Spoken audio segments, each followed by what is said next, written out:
Hello ඔන්න අද තියෙනවා රස්සම රස කරි එකක්. දැක්ක ගමන් දන්නව නේද මොනවාද කියලා? අද තියෙනවා ඉස්ස එක්ක කංකම් දාලා හදපු කරි එකක්. ඒකට මම පරිප්පුත් එක්ක පපඩම් චුට්ටකුත් බැදගත්තා. එන්නක බත් කටක් කන ගමන්ම කතා කරමු.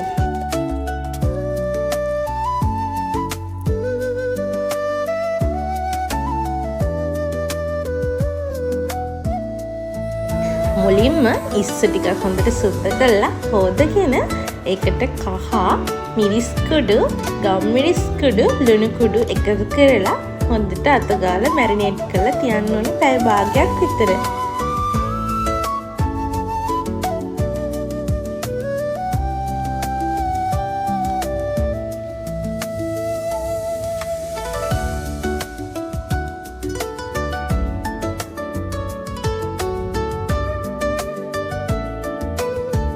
පෑන් එකක් ලිපේ තියලා ඒකට අපි තෙල් චුට්ටක් දාගන්නවා.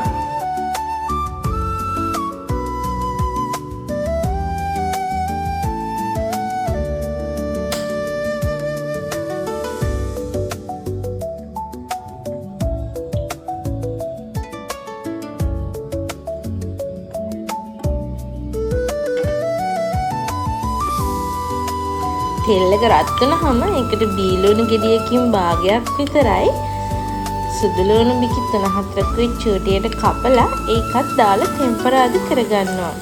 මේ දෙක තෙලේ බැදෙන අතරේ හිමීට රත්නන් පාඩනකම් බැදෙන්න දීලා ආයි ටිකකින් අපි මේකට රම්පේ, කරපිංචා, අමු මිරිස්, කුරුඳු පොතු චුට්ටක් එකතු කරලා මේක තව ටිකක් රන්වන් පාඩ වෙනකම් බැද ගන්න ඕනේ.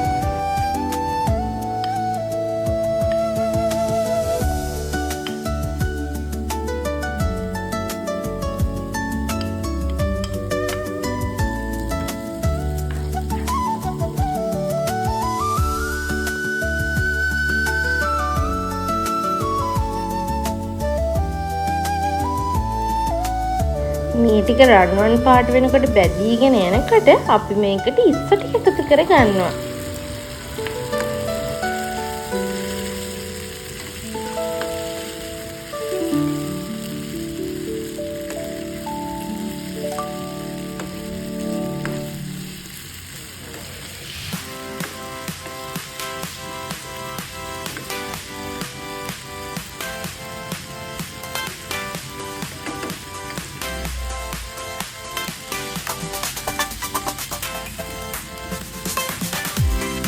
ඉස්ස ටික චුට්ටක් ටෙම්පරාදු වෙනකොට ඒකට අපි සෝයා සෝස් ටික එකතු කරලා මේක කවලම් කරලා ඉස්ස ටික තැම්බෙනකම් අඩු ගින්දරෙන් මේක වහලා අපි හොයා ගන්නවා.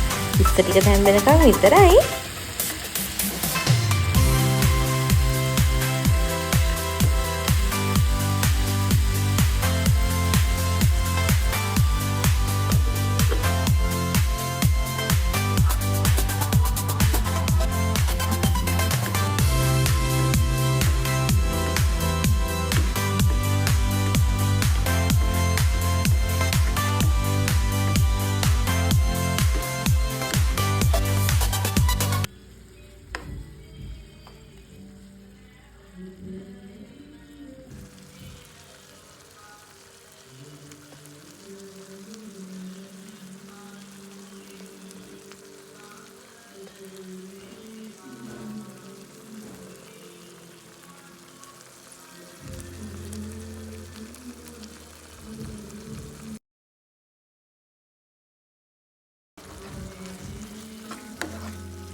ටික නම් තැම්බිලා ඉවරයි. දැන් නම් අපි ඒකට තක්කාලි එකතු කරගෙන තක්කාලි ටික චුට්ටක් කවලම් කරලා අපි මේකට එකතු කරනවා කංකුම් ටික.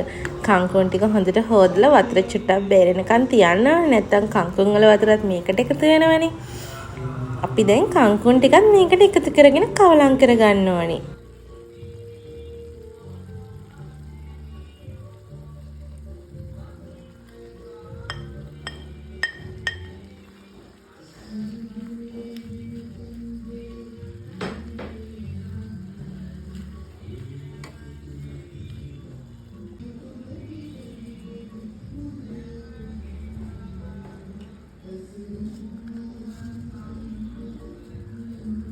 ඔන්න බලන්නකෝ. දැන් අපේ කංකුන් එකට අපි කෑලි මිරිස්සේ තව ලුණු චුට්ටක් එකතු කරගෙන කවලම් කරලා උයා ගන්නවා. ඒ උනට පස්සේ ලස්සන බලන්නකෝ මේ ටික.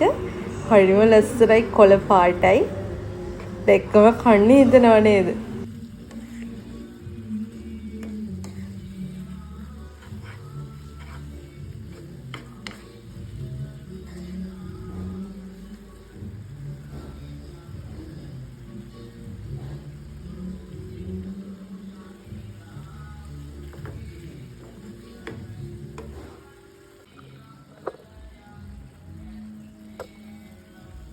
ඔන්න අපි අපේ කරි එක නම් හදලා ඉවරයි.